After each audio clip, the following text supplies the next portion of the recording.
Buenas, bienvenidos a otro espacio de la Bitácora Viva que comparto los domingos aquí desde Argentina a las 20. Y bueno, y lo abro un poco al mundo humildemente con la intención de divulgar las experiencias que vivo a la luz de las enseñanzas de la verdad divina. Ahí veo a Anita, está conectada. ¿Se me escucha bien? Me acomodo. Muchas gracias. Hola. Gracias por la compañía. Eh, Estamos compartiendo una secuencia de un proceso. Y al ser un proceso, obviamente está eslabón por eslabón, se va desarrollando, se va desplegando sin, sin ninguna idea de las continuidades. Y si alguien ve por primera vez este video, la intención es que puedan ver los que vinieron antes, si quisieran entender algunas cosas. Yo igual trato de hacer una revisión cortita al principio para poder ubicarnos. Estamos tratando sobre las relaciones de perdón y arrepentimiento. En videos anteriores pude presentar respecto a mi vida las relaciones de perdón y arrepentimiento, pero omití en las otras oportunidades contarles por qué uno establece si se quiere, esta necesidad o esta tarea, la antepone, porque la ley de perdón y arrepentimiento vertebra justamente de alguna forma el proceso de sanación del alma, es la que permite desde este plano eh, desarrollarnos en amor. Y es el que tenemos que atravesar básicamente de forma inicial, entre comillas, en principio desde la toma de conciencia, si uno realmente desea eh, cultivar la humildad y experimentar el amor y la verdad, o sea, desarrollar una experiencia en armonía con el amor y la verdad. Entonces, de alguna forma quería compartir como un principio de marco lo que Jesús narra al comienzo del taller del perdón y el arrepentimiento. Y dice: de los que voy a hablar ahora tiene que ver con lo que yo clasificaría como asuntos o problemas relativos a relaciones, y voy a llamarlas relaciones de perdón y arrepentimiento. Voy a enfocarlos en primer lugar en los conceptos de perdón y arrepentimiento, y en segundo lugar ponerlos en práctica en el día a día de nuestra vida. Y en qué cosas van a tener que tener cuidado si es que alguna vez van a poner esto en práctica. Si me permitís, voy haciendo así como cortecitos. Después, debajo del video, en el canal de Paradoja, enlazo el video, y dentro del video, en la descripción, una traducción que hizo Iván, pueden encontrar el esbozo que yo estoy leyendo. Si me permiten darle un poco de trasfondo, en primer lugar, en mis 2000 años de observación todavía no he visto una persona en la Tierra que entienda de estos conceptos. Ahora bien, yo empecé a entenderlos en torno a mis 15 años de edad, en el primer siglo, porque los entendí a través de la observación. Observaba las interrelaciones en mi familia, las relaciones de mi familia con otras familias, particularmente donde mi madre nació, que era alrededor de Nazaret. Obviamente en ese lugar la familia era una familia extensa y se podían ver todas esas interrelaciones. Era una zona fascinante para observar y estudiar. Lo que observé a través del proceso fue que la mayoría de la gente no tenía una interacción lógica con ninguna otra persona. Esto es sumamente interesante y confrontador, porque fue una de las, digamos, creencias, o sea, que uno cree estar en relación con los demás. Y era muy raro decir que en medio de toda esa escena no habían interacciones lógicas.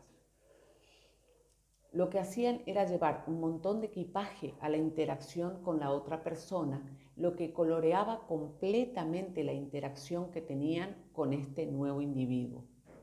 Cuando observaba aquello que habría sido lógico como interacción, una interacción lógica, nunca tenía lugar. Todo lo que ocurría eran todas esas interacciones adictivas basadas en la fachada, impulsadas por el dolor del pasado no resuelto del individuo. Arrastraban la herida hacia la siguiente interacción y nadie se daba siquiera cuenta de que estaban haciendo eso. Pensaban que lo que hacían era lógico, pero era muy ilógico. Es muy ilógico. Eso es lo que he observado en cada persona que he conocido en la tierra. Cada persona hace eso. Arrastran este viejo equipaje a la nueva interacción y luego dicen que la nueva interacción fue una interacción lógica. De hecho, no puede serlo. ¿A qué se refiere en este caso Jesús? Y me atrevo yo a proponer una interpretación sin imponer ningún significado. Cuando empezamos a conocer la verdad, se empiezan a poner en movimiento los conceptos preconcebidos de fe, amor, verdad, Dios, relaciones, adicciones. Entonces, de alguna forma, lo que habla de lógica, y cuando uno comienza siquiera a poder dilucidar un poquito con esta mente ordinaria, digamos, ordinaria en sentido básico, ¿no? de limitada, la lógica perfecta del diseño de Dios comprende qué tan lejos estamos cuando hablamos de la lógica desde lo humano. Para nosotros lo que es lógico, para Dios muchas veces no lo es. ¿Y en qué se basa esta, si quiere, lo ilógico? En cuanto a que no hay una conexión, se quiere, o sea, una relación intrínseca entre yo real y yo real. Por lo tanto, al ser la fachada una creación humana, fachada, máscara, careta, o sea, a ver cómo ego le podrían llamar desde otra perspectiva, lo que estamos haciendo constantemente son intervenciones que están reguladas, monitoreadas y gobernadas básicamente por las emociones de la fachada, propias de la fachada. Y si bien la fachada tiene connotación emocional, no hay una honestidad en cuanto a las emociones que siente. Por lo tanto, lo que intenta justamente es disimular, tapar, claro, engañar, falsificar, negar, reprimir, que son las acciones propias, los propósitos que tiene la fachada. Por lo tanto, si yo te ofrezco, que es lo que hice toda mi vida, desde que construí la fachada, o sea, si tengo 49, hace 47 años, a partir de los 2 se empieza a desarrollar. Todo ese tiempo estuve ofreciendo a las demás personas relaciones basadas en la adicción. Por lo tanto, es ahí como se genera toda esta red de relaciones falsas, entre comillas, ¿no? ¿Sí? A ver si les puedo mostrar de nuevo la red. Aquí está, ¿no? Esta es mi red.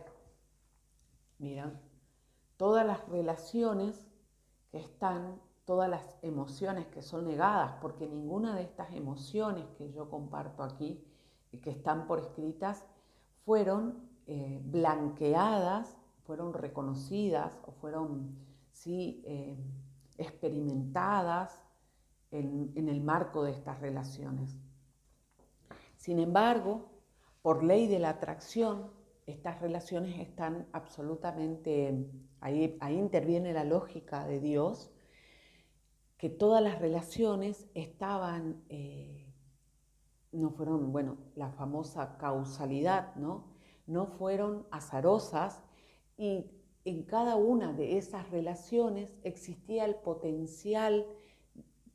potencial oportunidad de experimentar esas emociones de las que yo venía huyendo desde la concepción, digamos, desde mi concepción, y de la que a su vez venían huyendo mis padres, que es donde en este momento me encuentro, en la encrucijada de sentir las emociones de las heridas heredadas e incrementadas, alimentadas en mi primera infancia, digamos, sobre todo por mis padres, un poco por mis abuelos también, y otro poco ya por las instituciones de la primera infancia, como la escuela, por ejemplo, el jardín.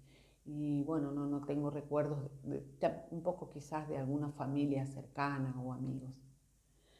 Todas esas personas que me acompañaron en ese proceso de educación y formación estaban eh, teniendo sus propias heridas, tenían sus propias heridas, y creo haberlo escrito también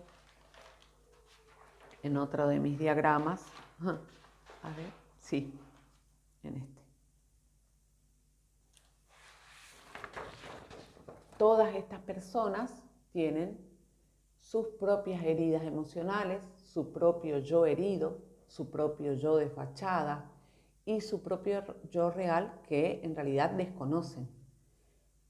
Todas tienen cosas buenas, ¿sí? Otras tienen cosas desamorosas y otras son realmente malas, porque existe, digamos, la intencionalidad mala, que a su vez en el proceso de comprensión, esa persona que fue herida y que tiene una emoción reprimida, es muy probable que genere justamente esa tendencia a provocar más heridas, que sienta odio, resentimiento, que tienda a la violencia, de acuerdo a la intensidad de las experiencias dolorosas que haya vivido, y a la posibilidad o no de poderlas haber experimentado, atravesado.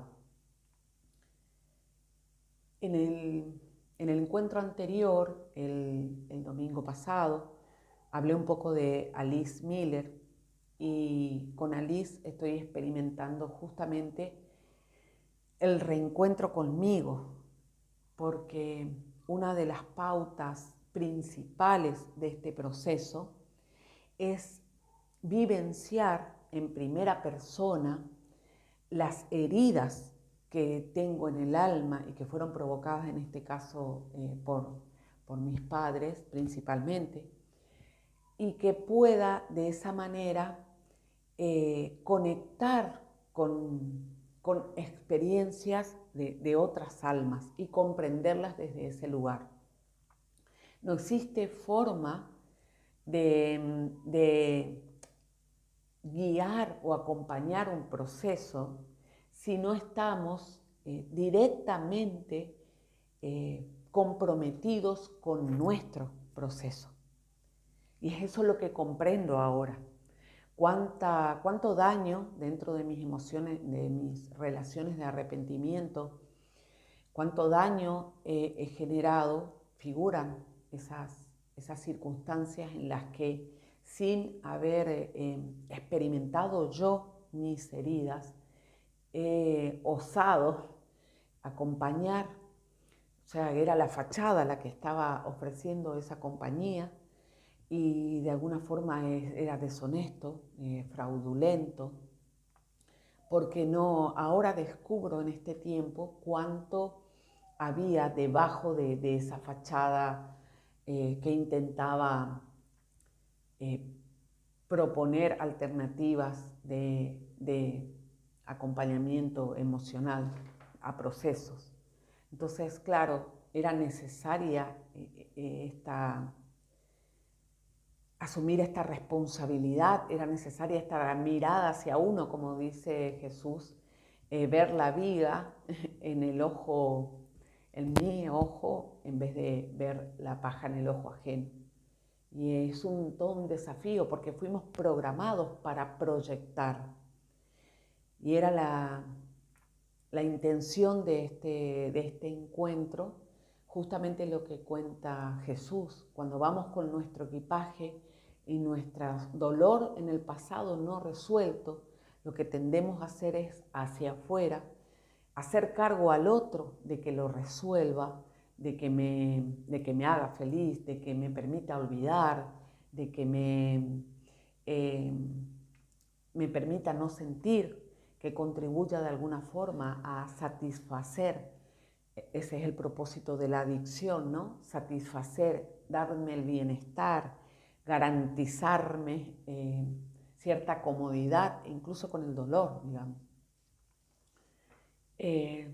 Bueno, Jesús cierra, lo que leí al principio, me alejé de esto, Jesús cierra, dice, empecé a reflexionar sobre cómo habría que reparar esto, qué hay que hacer para que no ocurra, qué acciones, qué cosas podemos hacer para detener este problema, el de seguir arrastrando nuestra historia, llevándola a la siguiente comunicación que tengamos con quien sea. Eso se aplica a la comunicación o a las interacciones que tenemos con el entorno. Se aplica a las interacciones que tenemos con cada persona. Se aplica a las interacciones que tenemos con nuestros hijos. Se aplica a las interacciones que tenemos con los espíritus. Arrastramos este equipaje en cada interacción. Fue entonces cuando empecé a darme cuenta de la importancia del arrepentimiento y del perdón en nuestro día a día. Lo que me gustaría hacer es describirlo lo que ocurre en vuestras relaciones ahora y compararlo con lo que ocurriría si no hubiera ese equipaje histórico en esas relaciones. Y esa es la intención de este proceso que estoy atravesando. Con 4 hijos y un aborto, con un ex esposo y alguna que otra relación de transición muy breve, si se quiere, respecto a la experiencia del matrimonio, principalmente como primeros damnificados, si se quiere, de haber arrastrado esta versión basada en el dolor y sobre todo en la resistencia a sentirlo, por lo tanto era mucha máscara. Y por un lado esas son las relaciones de arrepentimiento, pero comienza este efecto dominó, tiene su génesis en las heridas, en atravesar el proceso del perdón. ¿Y qué nos pasa con el perdón? Fuimos entrenados en realidad de alguna forma a poder hasta a sentirnos culpables, que es lo que nos pasa con los padres, a sentirnos culpables de no haber sido amados o de haber causado el desprecio.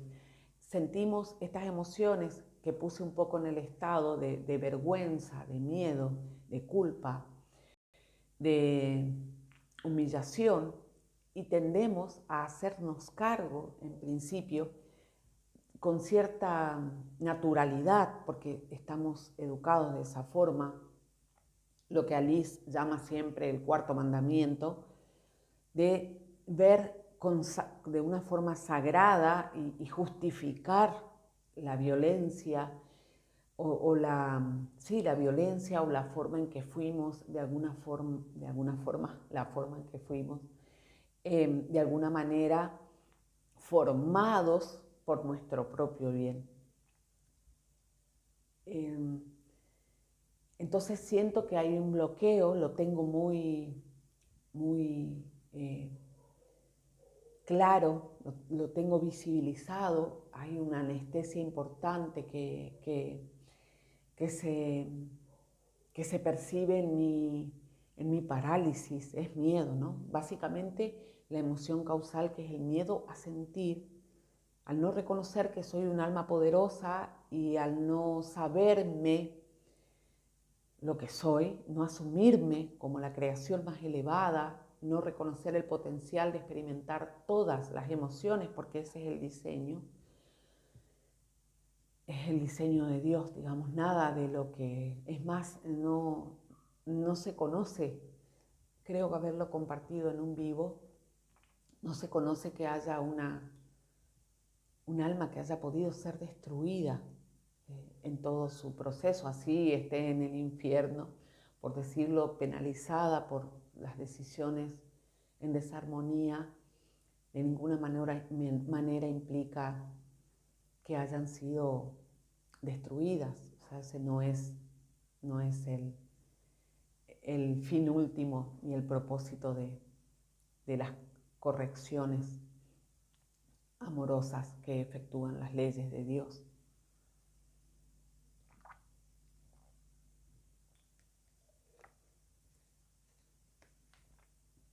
Entonces el proceso, que un poquito lo vimos el domingo pasado, el yo herido que se siente, es así como se siente el yo herido, ¿no? Dolido, molesto, angustiado, humillado, acomplejado, rechazado, enojado, rebelado, inconsciente. Y es cauteloso, aprensivo, está reprimido, está fragmentado. Y acá tengo que hacer una fe de ratas, porque no expliqué bien la fragmentación en el domingo anterior. La fragmentación hace alusión a que nosotros tenemos todo un recorrido de múltiples heridas. Y hay heridas intensas y dolorosas que tienen, digamos, como una marca constante, y hay otras que van sucediendo, no de forma aislada, pero sí a lo largo de toda la infancia e inclusive un poco más de la primera infancia, 7, 10, 12 años, y que de alguna manera por la intensidad quedan grabadas. Entonces, esa fragmentación significa que esa compilación de eventos dolorosos que conforman el yo herido tiene, por ejemplo, bueno, una estática, si se quiere, dada que a los 2 años sucedió esto, a los 2 y medio esto, a los 3 esto, a los 5 esto, a los 6 medios esto. Esa es la fragmentación. Es una compilación de eventos y circunstancias que tenían un momento histórico, cronológico determinado. Y bueno, está latente, está oculto, está en un estado embrionario, o sea, no desarrollado, es tímido, nervioso, desarticulado y no deseado. Este yo herido, si no percibe que están, o sea, si está la fachada antepuesta a un proceso de intento de acercarme al yo herido, que también lo dije el domingo pasado, no va a haber posibilidad. La fachada no lo va a permitir porque justamente su génesis es no dar permiso, no reconocer. ¿Y cómo podemos ir de alguna manera acercándonos, así sea desde la fachada? Una de las formas es la ley de la atracción. La ley de la atracción constantemente nos está ofreciendo desde el minuto cero de nuestra experiencia esta red de relaciones para poder sentir nuestras emociones reprimidas. Por lo tanto, si yo empiezo a observar estas relaciones, voy a empezar a reconocerme, y si cultivo la humildad necesaria para poder sentir, o sea, si digo, bueno, sí, como que de pronto me abro y, y permito simplemente reconocer en esa relación una oportunidad, y me dejo guiar inclusive por la conciencia, que es ese regalo de Dios en el alma, la mente de Dios en el alma, no sé si cómo decir, la antena, es un atributo del alma que nos permite conocer la verdad de Dios acerca de todas las cosas, conciencia sin ese. Quería dar un ejemplo que da Alice en el libro de cómo uno puede experimentar este yo herido a través de sus propias relaciones. A ver, les digo dónde está. Se escucha el perrito de Ana Paula que llora, está encerrado. Bueno.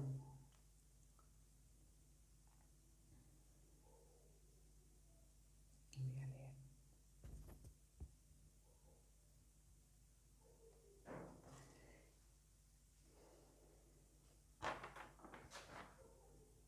Ahora empiezo acá arriba. El primer paso puede que me emocione porque estoy ahí de todo esto. El primer paso no conduce siempre a la liberación. Perdón, les voy a leer. De Alice Miller, el fragmento es de El drama del niño dotado. En este caso dotado habla Miller de que tiene como, si se quiere, esa infancia feliz. Lo toma como experiencia de sí misma, digamos, de su infancia, y analiza justamente el drama del niño dotado. Es el primer libro de toda una serie de libros que Alice va a hacer foco en estas cuestiones de las emociones negadas de la infancia y el impacto en la vida adulta, en el cuerpo también. Voy a leer en la página 124, 125 comienzo. El subtítulo es La articulación quebrantada del yo en la compulsión a la repetición. Y voy a leer un fragmento que comienza, el último párrafo que comienza en la página 125. El primer paso no conduce siempre a la liberación, sino a la repetición de los miedos de la constelación infantil, es decir, a vivir una serie de sentimientos torturantemente vergonzosos y de una dolorosa desnudez, que acompañan la operación de mostrarse. Estos miedos a desnudarse recuerdan a los antiguos. Cuando son vividos, comprendidos y explicados,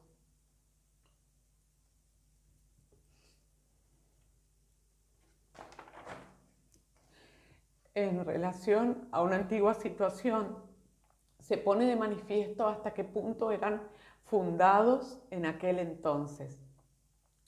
Pero cuando no se realiza este trabajo interior, el paciente, porque ella está contando una experiencia, ¿no?, de un paciente, seguirá buscando con seguridad de sonámbulo personas que, al igual que sus padres, aunque por otros motivos, no tengan la posibilidad de comprenderlo al paciente. Y se esforzará precisamente porque esas personas lo entiendan, es decir, por hacer posible lo imposible. Entonces acá cuenta el caso. Si me quieren hacer preguntas, saben, yo agradezco y voy a responder cuando termine de leer. En una determinada fase de su terapia, Linda, de 42 años, se enamoró de un hombre mayor, sensible e inteligente, que, sin embargo, fuera del erotismo, rechazaba todo cuanto no pudiese comprender intelectualmente y sentía la necesidad de defenderse contra ello. Precisamente a este hombre le enviaba largas cartas en las que, habla de Linda, intentaba explicarle los caminos que hasta entonces había seguido en la terapia.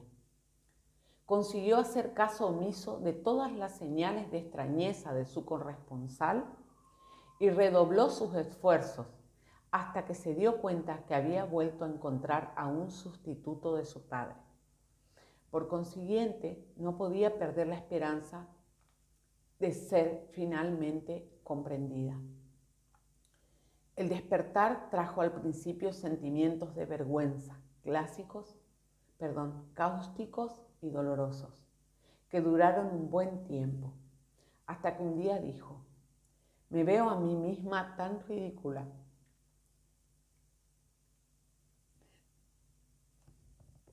Como si hubiera estado hablando con una pared y esperase que me respondiera.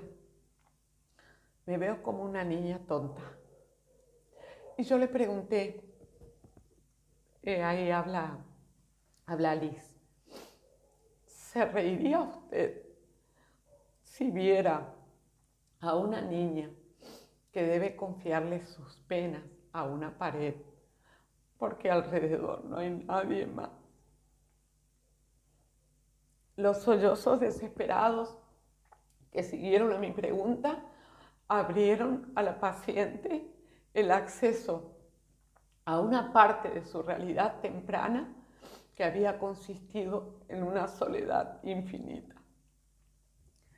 Y al mismo tiempo la liberó por fin de los dolorosos y destructivos sentimientos de vergüenza. Solo mucho más tarde, pudo Linda darse el lujo de comprender la experiencia de la pared en su contexto biográfico.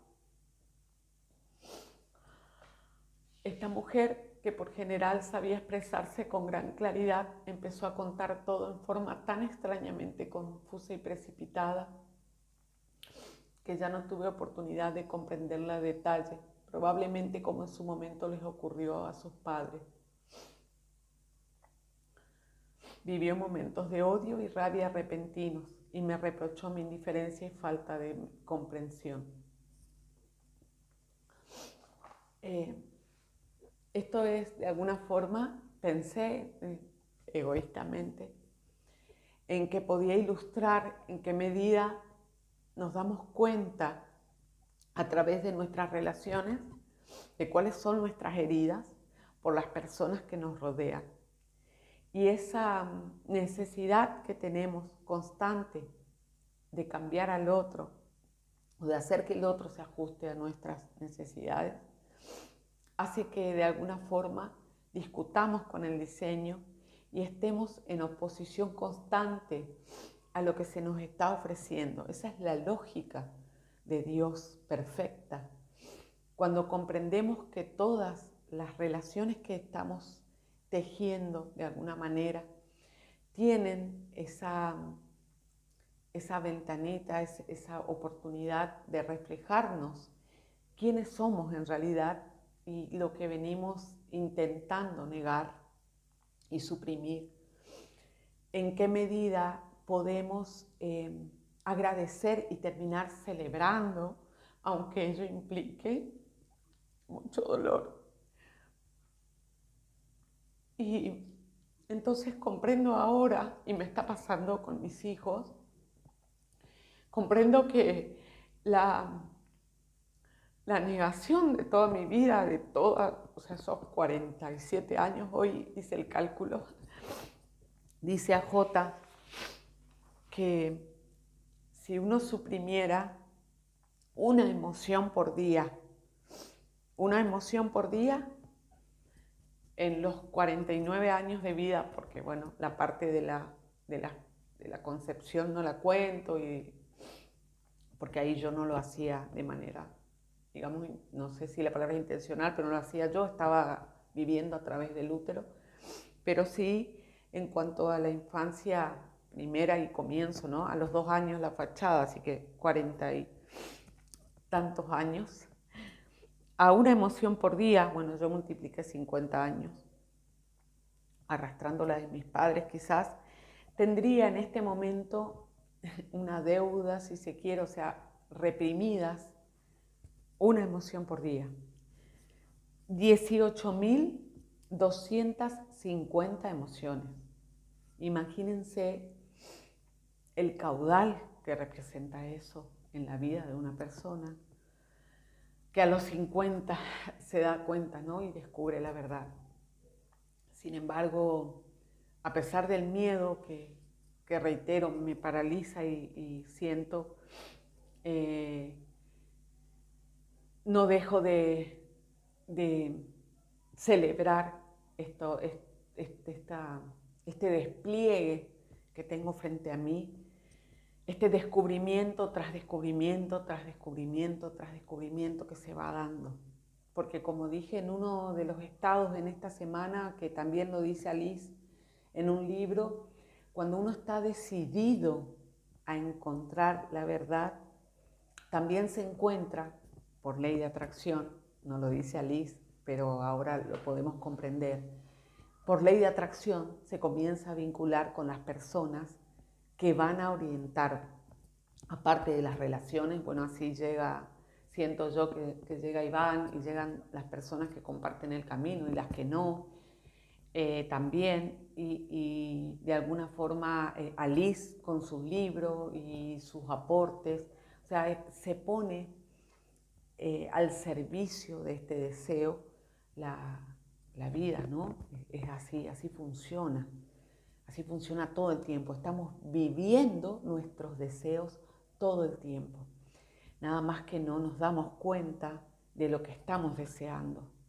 Estamos eligiendo. Y esa es la invitación que nos hace de alguna forma la verdad a participar, a asumir nuestra responsabilidad en esta co-creación de nuestra experiencia. A ver, ahora estoy bien. Estoy bien, digo yo sola. Bueno, entonces el concepto de perdón que nos enseñaron, que era pedirle perdón a alguien, de alguna manera, en principio, que lo conté en la descripción del video anterior, a veces está confundido con el de arrepentimiento, porque como nos enseñaron a no sentir estas emociones, como le pasa a Linda, ¿no? Linda reprimió, si se quiere, y hasta se enoja con la terapeuta que le permite tocar esas emociones causales. Si podemos darnos cuenta en qué medida la misma emoción me da la oportunidad, porque la ira, como lo vimos en una secuencia, la ira, ¿no? Me está indicando qué es lo que siente Linda en el ejemplo. La ira me está indicando que hay algo debajo. Entonces, de alguna forma, que son adicciones, ¿no? O sea, básicamente la resistencia a sentir. Debajo está el miedo y debajo está la emoción causal. Entonces, Linda, en este caso del mensaje, del ejemplo que leí, tenía con la ira la oportunidad de desescalar, de desandar y de, a través de esa lucecita que la ira ofrece como una luz en el tablero, reconocerse, o sea, ver el mapa de la ruta de la creencia basada en el error, que seguramente la va a conducir más adelante a la sanación. Sin embargo, ¿qué es lo que bloquea muchas veces con respecto a nuestros padres esas emociones?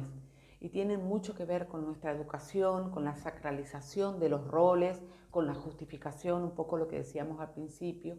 Entonces el perdonar uno lo convierte de alguna forma en un trámite más bien burocrático, que es lo que me pasa y me permitió Alice profundizar en esa sensación, en ese prohibido sentir o en ese no permiso, o reconocer cómo mi cuerpo está reflejando de alguna manera esa desarmonía, porque la niña buena de mi fachada no está autorizada a sentir determinadas emociones.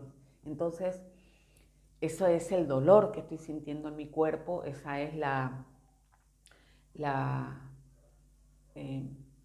¿cómo es? El reflejo, sí. La coherencia, si se quiere, porque la coherencia es ¿qué? ¿En qué sentido? La coherencia con mi desarmonía. Yo estoy en desarmonía conmigo misma, entonces mi cuerpo refleja mi desarmonía. Esta desarmonía deviene de una herida recibida y por lo tanto, al no yo asumir ese proceso, esa fase del proceso, tampoco puedo practicar el arrepentimiento. Voy a leer la pregunta de Ana. Seamos conscientes o no de nuestras heridas, siempre las relaciones que tengamos van a ser reflejo de ellas. Sí, las relaciones que tengamos están en una intrínseca de la condición álmica, digamos, en reflejo de mis condiciones álmicas. Por lo tanto, las experiencias que tengo en este plano y en la vida espiritual, o sea, en la vida espiritual que la tengo en el estado de sueño, todas mis relaciones son el reflejo de mi condición álmica. Ahora bien, las heridas determinan principalmente las relaciones que van a estar basadas en la adicción. Significa esto que al no querer yo sentir mi herida, por ejemplo, en el caso de la pareja, El trueque que yo establezco es que yo hago que voy a hablar de mi relación con Gustavo, por ejemplo. Yo tenía de alguna manera la necesidad de ocultar mi vergüenza y mi indignidad en una fachada de academicismo, de profesionalismo y de incluso físicamente, por decir, de ostentación, de arrogancia, y sin embargo, bueno, y a él eso le satisfacía de alguna manera su necesidad también de, al sentir vergüenza de alguna forma por determinadas carencias propias, entonces yo le permitía escudar, o sea, escudar era como que con mi compañía emparejábamos la cosa, ¿no? Entonces yo tapo esto y vos tapas esto, de alguna forma. Hablo en ese. Y con los hijos, ¿qué nos pasa con los hijos? A los hijos lo que hacemos es usarlos egoístamente, y ahí es donde se teje la adicción, se construye la adicción, que es lo que pasó con mamá y conmigo, usarlos para sustituir ese faltante. En el caso del incesto, por ejemplo, que si bien uno piensa, generalmente no uno, socialmente se empieza en la perversión y en la sexualidad, que hay casos que la incluyen, en otros casos implican, sí hay una distorsión, pero no implican el consumar un acto sexual propiamente dicho, sino en sustituir el faltante, el cariño que no viene de la pareja, con un hijo, que eso es justamente lo que yo hice y de alguna manera lo que después descubro que mamá hace conmigo.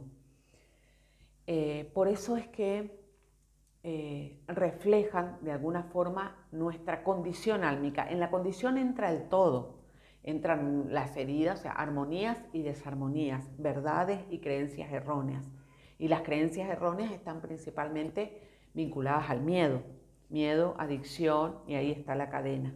Pero también tenemos verdades, si se quiere. Lo que pasa es que si yo me relaciono desde la fachada no permite al yo real establecer ninguna relación. Por lo tanto, mis relaciones en la fachada, y por eso es muy importante el tema de los hijos, gracias por tu pregunta, Ana, porque realmente es lo que a mí me interesa y donde yo estoy poniendo ahora mucha energía, porque me doy cuenta de todo el daño que le hice a mis hijos y que no me alcanzan igual los vivos como para desarrollarlos. Todavía no entro a mis hijos, todavía estoy con mis heridas, pero ahora van a ver cómo replican en mis hijos, están proyectadas. Y ahora mis hijos tienen hijos. Entonces se va expandiendo el potencial del daño. Y si yo reconozco mi responsabilidad al respecto, era un poco lo que te decía ayer, Ana, cuando hablábamos, cómo, si ya he cometido el daño, cómo reiterar o cómo atreverme a la indiferencia cuando veo que mis hijos están de alguna manera repitiendo mucho de lo que obviamente hemos sembrado su padre y yo. Así que sí, todas nuestras relaciones, todas nuestras relaciones, las relaciones con las mascotas, o sea, todo mi entorno, mi patio habla de mí, mi jardín, mis animales, la ley de la atracción, que a su vez trabaja con la ley de causa-efecto, la ley de compensación me permite machaca, o sea, ahí está la lógica de Dios. No existe un solo evento, circunstancia, relación, un solo detalle azaroso. El cuerpo, por ejemplo, que Alice lo cuenta bien cuando habla del cuerpo no miente, en todos los dientes que me faltan, en mis arrugas, en mi deterioro físico, en mi flacidez, que un poco lo dije ya el domingo pasado, es reflejo de mi alma, del nivel de desarmonía con el amor y la verdad. O sea, tengo oportunidades por todos lados de darme cuenta, porque justamente la lógica del diseño, la lógica correctiva es redimirnos. Dios no pretende un castigo, pero sí implica que la emoción, perdón, que el uso con el libre albedrío, el uso de la voluntad en desarmonía, genere la consecuencia correctiva, la penalización, que lo que pretende es esa toma de conciencia que me invite justamente a ese darme cuenta emocional que realmente active el proceso. Esa es la parte más, y que Alice pone mucho énfasis. Alice, sin hablar de la verdad divina, habla del yo real, habla del yo herido, habla de la fachada, habla del alma, y en qué medida ese darme cuenta emocional. Por eso Alice pone mucho énfasis y ella termina incluso abandonando la psicoterapia, porque reconoce a la psicoterapia como una alternativa del mismo sistema de contribuir a la negación de estas emociones causales, incluso invitar a la réplica, a la proyección externa de todas las circunstancias que nos estallan las bombas en la cara justamente de los errores, del sufrimiento, del dolor, de las decisiones supuestamente paliativas que tomamos y que siguen siendo desamorosas. Ella habla mucho de esto y relaciona con los perfiles de personas como Hitler y otros criminales, personas que llegan a cometer actos horrorosos, y cómo los esclarece, entre comillas, los desmenuza, o sea, los disecciona, digamos, a los casos hasta llegar a esas circunstancias de abandono, inclusive en niños y niñas con infancias felices. Es su caso, por ejemplo. Si bien ella no llega a esa experiencia, digamos, dramática, drástica, pero sí reconoce que todas las circunstancias son. No sé si te respondí, Anita, extrañaba las preguntas. Muchas gracias, me gustan las preguntas, porque me ayudan a mí también, seguramente, por ley de atracción vienen las preguntas. Y bueno, volviendo un poco al tema del perdón, en este caso, y de no querer ¿cómo se dice?, inculpar a los padres, de no permitirnos sentir esa emoción, esa herida causal, y cómo de alguna forma elegimos negar, o sea, justificar inclusive, porque bueno, ellos no sabían, y hasta la palabra culpa, que no queremos usarla para nuestros padres, entonces de alguna forma las direccionamos hacia nosotros y terminamos siendo ese niño herido que de alguna manera se merece, entre comillas, ese desamor, que es un poco lo que Linda está desplegando al repetir la historia. Por eso el libro de Alice nos permite reconocer, y en el subtítulo dice, la necesidad de repetir, porque esto de estar constantemente repitiendo la historia, que un poco de esto se ve, si ustedes vieron en la biodecodificación, sino que nadie hasta ese momento habló del alma y habló de que la emoción, para liberarla hay que atravesarla. Es decir, si así yo diga, bueno, está bien, perdono a papá, perdono a mamá, ni siquiera con una expresión puede ayudar una carta, pero si no implica que yo voy a llegar a experimentar la intensidad de la herida que ha sido generada con ese desprecio, con esa vergüenza, aunque la vergüenza no es una emoción causal, con el miedo a no ser querido, por ejemplo, básicamente, que es mi experiencia. Imagínense la intensidad, digamos, de ese miedo original, causal, y tan bloqueado, tantas capas que tiene arriba, que yo todavía no lo experimento, por lo tanto no he perdonado.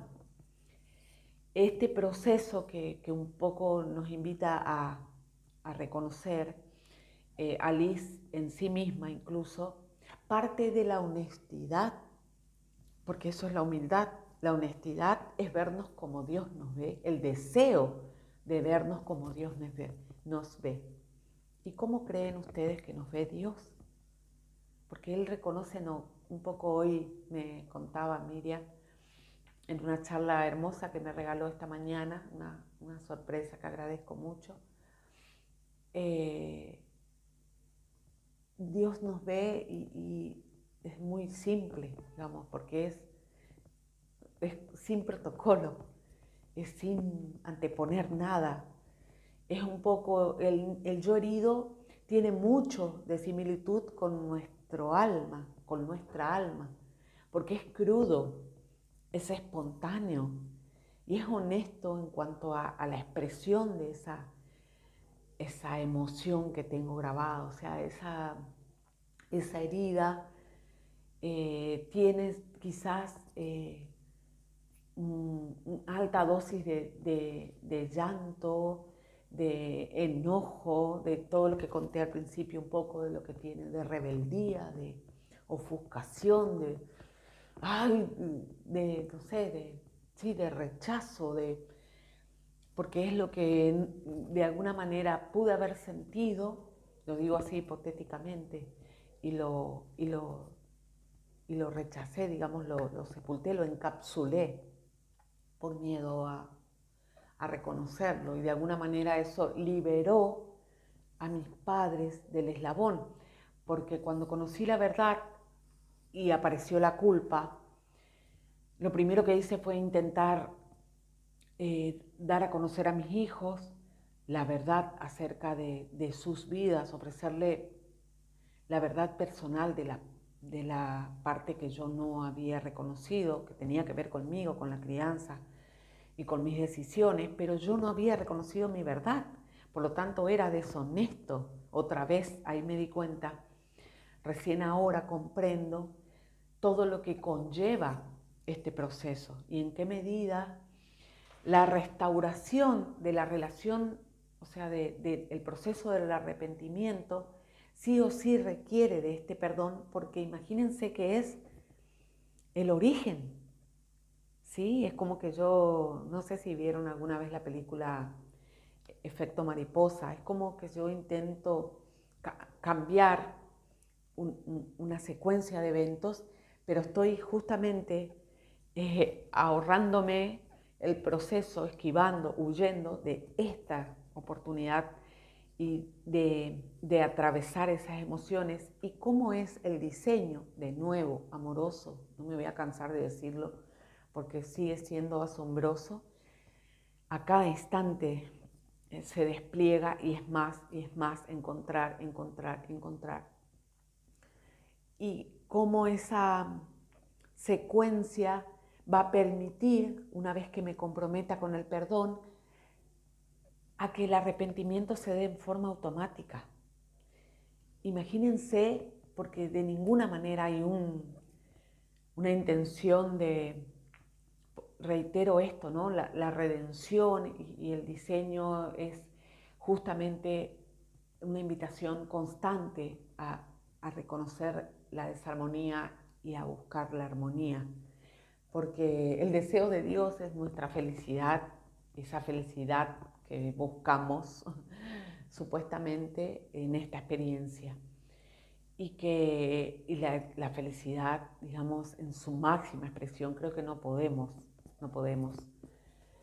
darnos cuenta de la dimensión, de la magnitud de esa felicidad. Tanto es así que, por ejemplo, les doy un ejemplo, los ángeles celestiales, que ya están desde la esfera 8 y más arriba, si lloran, lloran de alegría. Ya no existe la tristeza. Y que sí habíamos hablado en algún momento, a medida que progresamos en las lecciones del amor,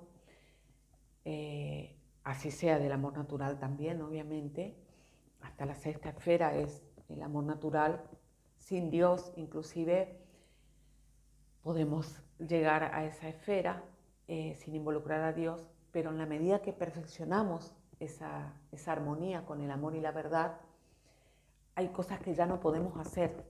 Por ejemplo, no podemos tener trabajos que no sean amorosos. O sea, tareas, no podemos desarrollar tareas que impliquen un sufrimiento para nosotros, se vuelve intolerable. Sin embargo, acá constantemente estamos desoyéndonos, suprimiéndonos, negándonos a nosotros mismos. Y esa negación la proyectamos a todos nuestros vínculos, por lo tanto todos están basados en la negación, un poco lo que pregunta Ana, y la proyectamos a Dios. ¿En qué sentido? En que no puedo decir que tengo una relación con Dios, que en realidad la tengo porque desde el lado de Él no ha sido jamás suprimida, somos nosotros los que la hemos suprimido ancestralmente desde aquella primer pareja, Amón y Amán, que eligen desoír, o sea, no desestiman la oportunidad de recibir amor divino y deciden ir solos, de alguna manera sin Dios para ser como Dios, digamos, algo así, que es el mundo en el que vivimos, que refleja ese nivel de arrogancia. Y entonces, claro, la restauración de la relación con Dios es desde mí hacia Él. Pero Dios no se relaciona con la fachada y tampoco va a responder a las adicciones. Por lo tanto, todas mis heridas no sentidas, o sea, todos mis deseos de zafar y de ocultar y de negar y de disfrazar, están de alguna forma inhabilitando mi relación honesta con Él, pese a que sigo rezando y sigo cultivando el deseo hasta que crezca lo suficientemente, tanto que logre ser asimétrico con la voluntad. De alguna manera, por pequeñas cosas que vivo, identifico la progresión, esa progresión que voy haciendo con ley de compensación mediante. Y es muy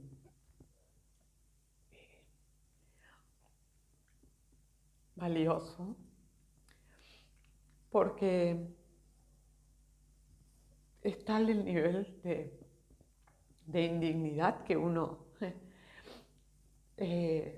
construye, porque el nivel de indignidad lo construimos, claro, nos hicieron creer de alguna manera que somos indignos. Bueno, mis emociones causales lo demuestran. Entonces, eso yo lo alimento y lo redoblo al buscar esa fachada que lo oculte. Por lo tanto, lo que hago de alguna manera es potenciar justamente las oportunidades en oposición a eso. O sea, todas mis relaciones conllevaban dolor y sufrimiento, el amor, entre comillas, conllevaba el dolor y sufrimiento. Mis hijos ahora también, con un poco de ese equipaje, como leí al principio, están llevando sus equipajes y un poco de ese equipaje, o mucho de ese equipaje, es el que yo y su papá se los dimos. Y de alguna manera me asombra, ¿no? La elección, la resistencia a la libertad. Hice mi lista de miedos y vergüenzas. Capaz me pase un poquito. Voy a leer. Faltan todavía, seguramente. Empecé así un poco como niña, ¿no? Que se me ocurrió decirles algo que iba a poner dentro del enlace de la inscripción, o capaz lo comparta en el Facebook. Este entramado de la verdad divina con otras cosas, así como la de Alice, y de otras perspectivas humanas, amorosas, el amor natural, en el marco del amor natural.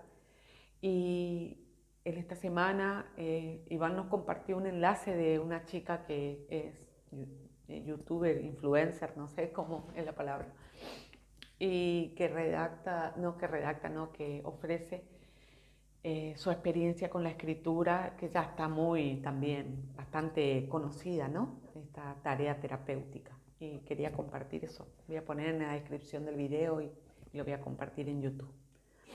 Bueno, revisitando el miedo, que sí es una emoción causal. Hoy quería hablar de la vergüenza. Acá está mi machetote de la vergüenza, pero no me detuve ahí.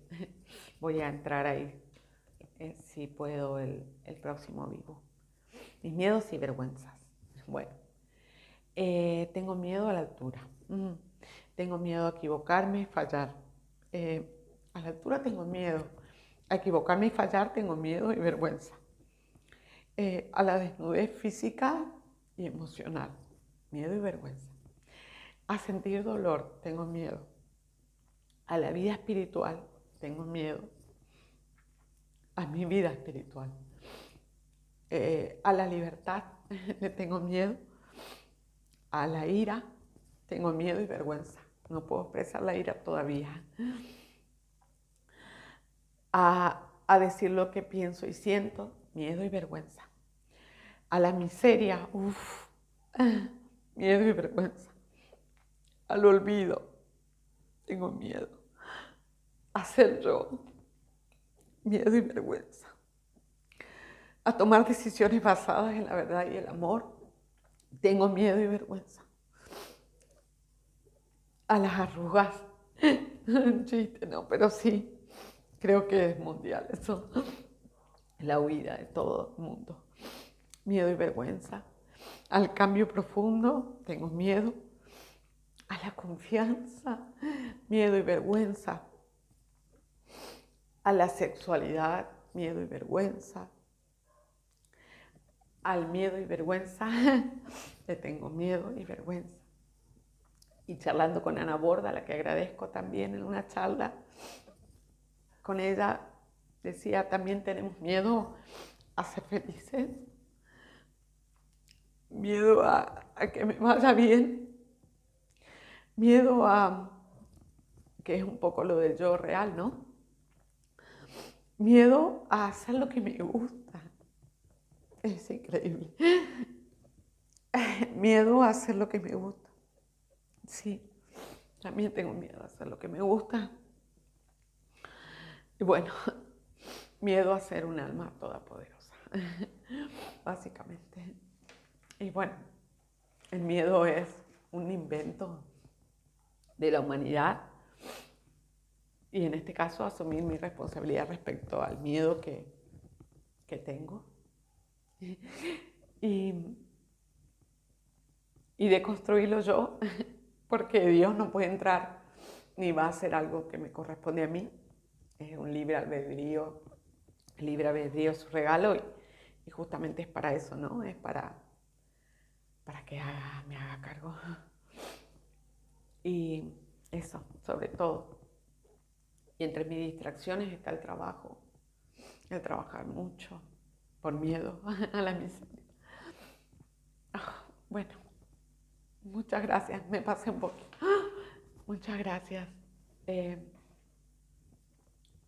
Agradezco las preguntas y lo que me quieran pedir, si es por mensaje, agradezco las visitas. Gracias, Ana. El miedo a la oscuridad, sí, yo ahora no siento miedo a la oscuridad, pero lo tenía de pequeña, mucho miedo a la oscuridad, cierto. A la soledad, sí. Muchas gracias, no anoté, creo que voy a ocupar todo el cuaderno. Muchas gracias por la compañía. Porque mi ley hoy trajo el internet que no hubo, me resistía a publicar que no iba a haber vivo. Gracias a Ana Paula que está cuidando a Francesca. Muchas gracias. Gracias. Sí, es infinita la lista de miedos, sí. Hace muy bien escribir, súper bien hace escribir. Menos celular y más cuadernos para escribir, sí, a todas partes, un cuadernito. Gracias. Un abrazo.